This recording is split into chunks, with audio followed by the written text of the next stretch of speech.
Après avoir vu Green Lantern se suicider juste devant lui, Booster Gold trouva ça plutôt stylé, bizarrement.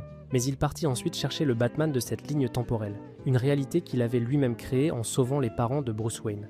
À la base, c'était censé être un cadeau pour Batman, sans se douter qu'il venait de détruire toute la chronologie.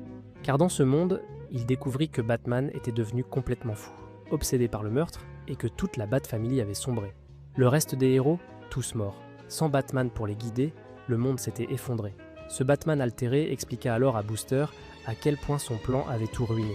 Il lui dit qu'il devait remonter le temps pour laisser mourir les parents de Bruce afin de restaurer la véritable réalité. Mais Booster refusa. Il disait qu'il était heureux dans cette vie, qu'il ne voulait plus rien changer. Alors Batman le garda prisonnier pendant des années, jusqu'à ce qu'il ait besoin de lui pour un voyage temporel. Mais au lieu de l'aider, Booster s'échappa et retourna encore plus loin dans le passé pour empêcher son moi du passé de sauver les Wayne. En d'autres termes, il laissa les parents de Batman mourir, effaçant ainsi toute cette timeline maudite.